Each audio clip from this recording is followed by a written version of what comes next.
Whenever a palm-colored person tries to tell you that white privilege is not real, realize that every time they say that, something comes out to completely debunk their statement.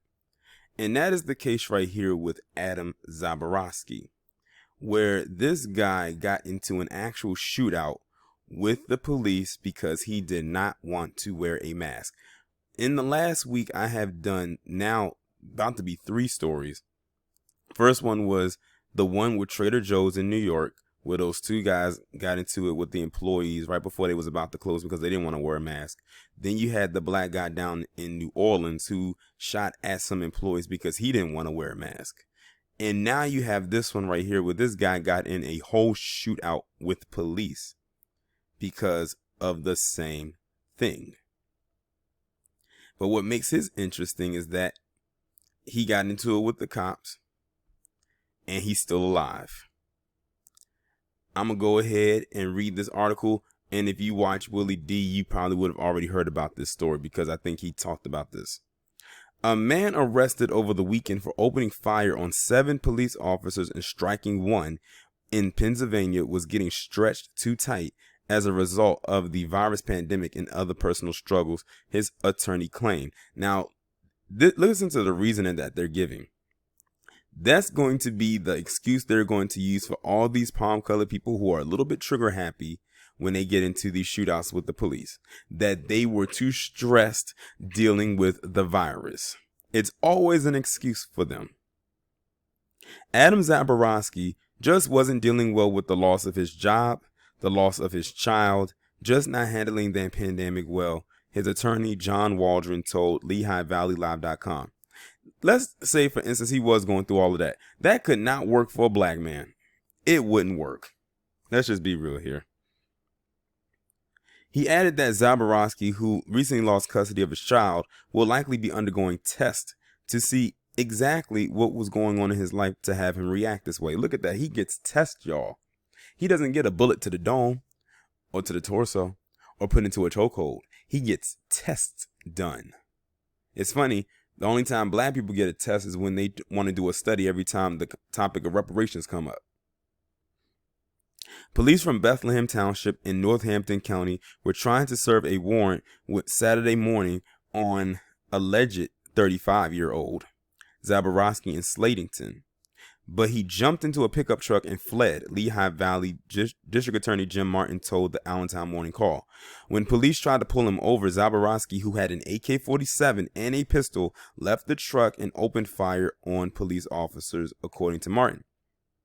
Martin said officers returned fire and Zaborowski was hit. He is expected to survive. Now, see, had that been somebody else, and you know what I'm talking about, they would have got a bullet somewhere else that would have killed him. A Slatington officer was shot in the arm, but the wound was relatively minor. I wonder, is he going to get attempted murder charges like Kenneth Walker did, for allegedly shooting one of those pigs in the leg when they broke into their home? In addition to the offenses associated with the warrant, Zaborowski was also hit with 22 other charges, including several counts of attempted murder. Okay, so they did give it to him. Of a police officer in aggravated assault with a deadly weapon, according to a LehighValleyLive.com. He was arraigned on Saturday and held on a $1 million bail. He shouldn't have got no damn bail. Not for what he did, but we know why he did. Waldron told the outlet he served as Zaborowski's lawyer before, and this kind of behavior was not normal for him. What were you serving as a lawyer before then? What did he do for you to have to be his lawyer? Looks like it's time to dig into that past. 8 indicted in Pittsburgh's May riots throw IED bricks at police officers. The fact that he's got shot twice with non-life threatening injuries when he had an AK-47 and another handgun, Adam is very fortunate he ended up the way that he did, Waldron told the outlet. At the time of the shootout, Zaborowski was being sought in connection with the shots fired incident from Friday morning outside a local cigar shop. But that's not normal behavior. He just got into a shots fired incident the day before.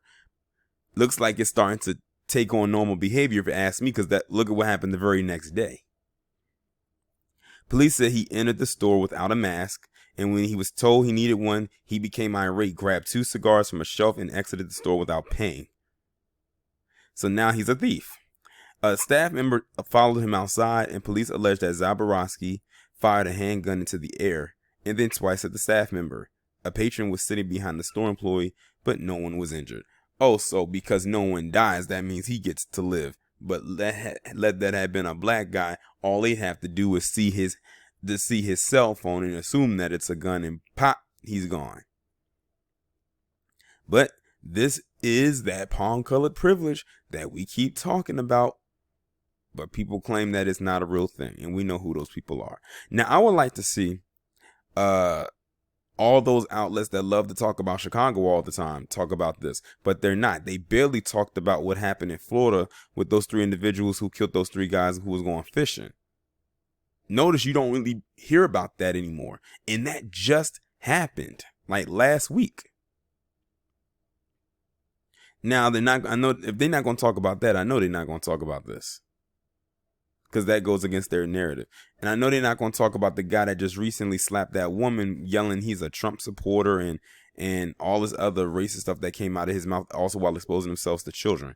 I don't know if y'all have been following lately, but Seiji Hito, he has a series that he does now on his channel called True Americans. Go make sure y'all check it out. It's just a series of videos, sort of like how I do my triple P's and Stragtails and DNUs and stuff like that, where he's talking about stories involving palm-colored people, whether they're going after other white people or any other group, but how mainstream media doesn't really touch on it, or they'll come at it at an angle where they're trying to give that white person cover. So if they do talk about this, they will give that person cover. As a matter of fact, the lawyer already did. He basically said that he's not handling the pandemic well. So nobody's really handling this thing well, to be quite honestly, but we're trying to adjust, and it doesn't make us want to go into a store because we didn't have a mask on and get into a shootout with people, or the very next day get into it with the police with an AK-47 and a handgun, like making it seem like we're Rambo and shit.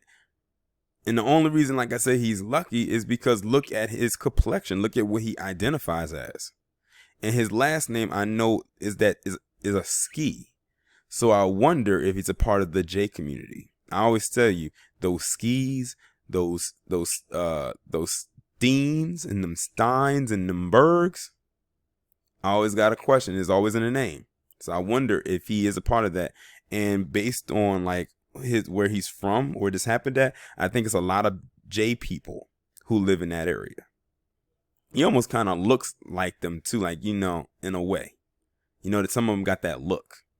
So I wonder if that also played a part. But let's be real, we know what the major factor was in this, and why he's alive and why he's breathing.